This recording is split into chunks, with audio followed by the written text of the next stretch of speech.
Hello, praise lord my dear friends. எப்படி நல்லா இருக்கீங்களா? கர்த்தராகிய இயேசு கிறிஸ்துவின் நாமத்தில் உங்களுக்கு என் அன்பின் வாழ்த்துக்கள். இன்றைக்கும் கர்த்தர் நம்மோடு சொல்கிற வேத வசனம் கொலோசையர் 3:24 எதை செய்தாலும் அதை மனுஷர்களுக்கென்று செய்யாமல் கர்த்தருக்கென்றே மனப்பூர்வமாய் செய்யுங்கள்.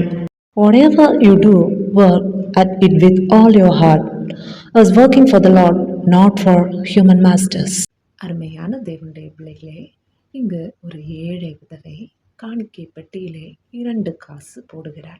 ஏசப்பா சொல்லுகிறார், இந்த ஏழை விதவை மற்றெல்லாரை பார்க்கிலும் அதிகமாய் போட்டாள் என்று உங்களுக்கு சொல்லுகிறேன்.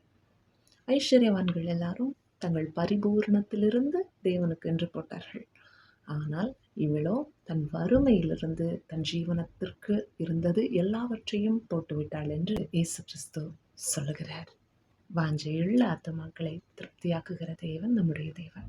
ஆண்டவருக்காக கொடுக்கிற நம்முடைய நேரமாகட்டும், நம்முடைய துதியாகட்டும், இல்லை நம்முடைய டைம் ஆகட்டும், இல்லை நம்முடைய வருமானங்களாகட்டும், எதுவாக இருந்தாலும் முழு மனசாக ஆண்டவருக்கென்று செய்யும்போது அதற்கு ஏற்ற பிரதிபலன்களை நிச்சயம் நம்முடைய வாழ்க்கையிலே ஆண்டவர் தருகிறார். அவர் யாருக்கும் கடனாளி அல்ல.